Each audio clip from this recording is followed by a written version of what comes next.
Todos pensam que o lendário rapper Snoop Dogg é uma pessoa incrível, mas seria tudo uma mentira. Eu fiquei tipo, não Snoopy. Eu fazia parte da gravadora mais violenta do mundo. Snoop e Tupac estavam sob o domínio do mais violento chefe do rap, Suge Knight. Suge exigia lealdade. Eu tive que sair daquela situação. Tupac foi baleado 4 vezes num carro dirigido por Suge Knight. Foi o tipo de relacionamento que só acontece uma vez na vida. Eu sinto muito remorso. Você foi a única pessoa que ficou contra o Suge Knight. A última vez que eu vi, ele estava quase morrendo. Eu estava na estação de rádio com Andy Martinez, e no ar, ela me perguntou como eu me sentia em relação ao Puff Daddy e o Big. E eu disse o que sentia, que eram meus parceiros e gostava deles. E quando voltei ao hotel, o clima estava bem diferente. Quando voltamos de avião para Los Angeles no dia seguinte, Suge não permitiu que meus seguranças fossem comigo. Tive que ir com ele, seus amigos e Tupac. Perguntei pro Tupac o que houve, e ele fez isso. Então fui pro fundo do avião, peguei um cobertor, peguei uma faca e um garfo. Coloquei o cobertor sobre meu nariz assim, e fiquei desse jeito o voo inteiro. Snoop queria se sentir seguro, mas ele estava preso há anos, em uma vida de violência e medo. Aos 12 anos, você entrou para uma gangue. Se você era um jovem negro naquela época, drogas e gangues eram tão presentes em sua vida quanto semáforos e placas de rua. Você já teve medo? Eu sempre tinha medo. Muitas vezes em que levei tiro, eu tinha uma arma comigo e poderia ter atirado de volta, mas eu tinha muito medo, tinha medo de perder a vida. Chegou a um ponto da minha mãe me expulsar de casa, porque eu levava muita confusão para casa dela. Eu tinha recém feito 17 anos. Nossa, e o que você fez? E para onde você foi? Quando Snoop conheceu o chefão do hip hop, Suge Knight, ele pensou que finalmente havia encontrado uma saída. Ele era tão honesto, tão verdadeiro e tão apaixonado por seus artistas. Nos dava direção e treinamento. E quando Snoop se aproximou do rapper Tupac, parecia que ele havia encontrado a família que sempre buscou.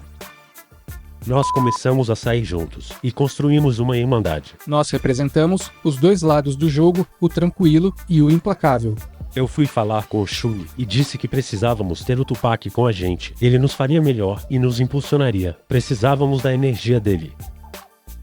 Mas à medida em que Snoop e Tupac se aproximavam, teve alguém que tentou alertá-lo sobre Suge. Quando nós nos conhecemos, eu traficava drogas. A Jada tá no meu coração. Ela seria minha amiga por toda a vida. Enquanto eu saía dessa vida, ele entrava cada vez mais. Eu realmente me senti fraca. Suge não era alguém para se brincar, ele controlava pelo medo e intimidação. Tem histórias de pessoas golpeadas, espancadas e agredidas. São coisas do tipo poderoso chefão. Com Suge e Tupac ao seu lado, Snoop achou que era intocável, até algo violento acontecer com ele.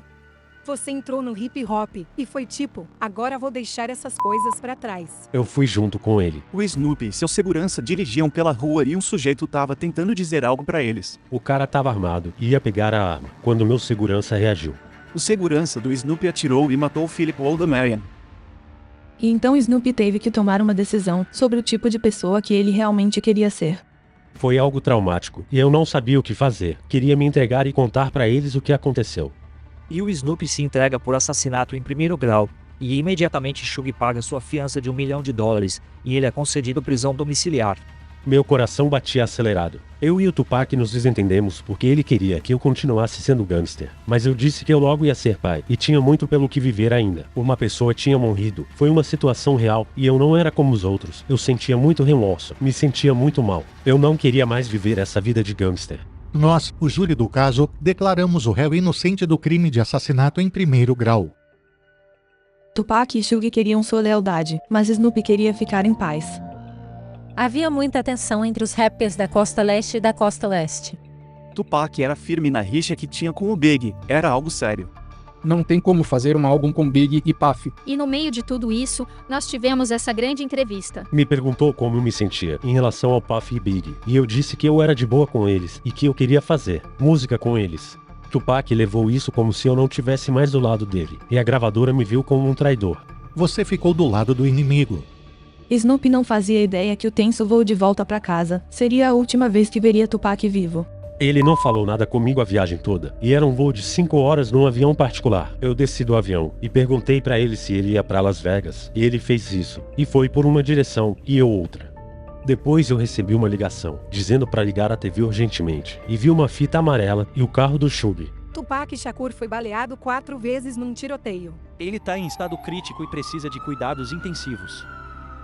Eu fui até o hospital de carro para ver meu amigo. Eu realmente achava que ele ia sair dessa. Era o Tupac e ele tinha sido baleado antes. Ia sair dessa.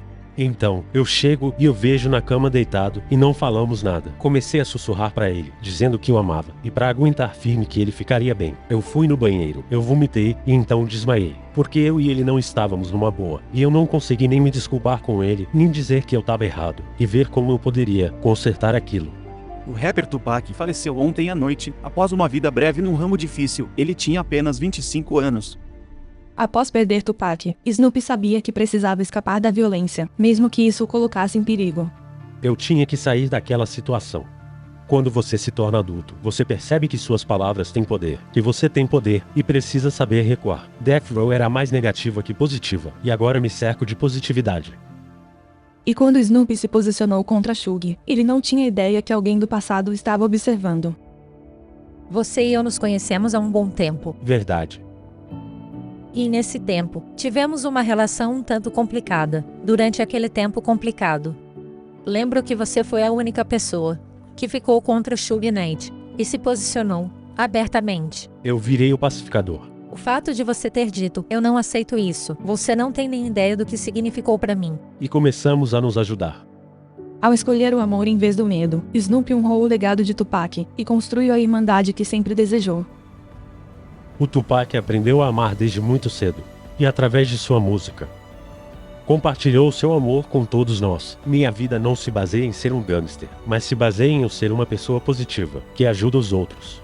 Você começa a se educar e a ensinar a meninada nova a fazer as coisas certas. Você treina um time de futebol. Eu criei uma liga de futebol. O Snoop acredita em dar a eles um senso de identidade. O objetivo disso é unir as pessoas e criar mais energia positiva do que negativa. E sempre mantendo a paz e o amor na frente de tudo.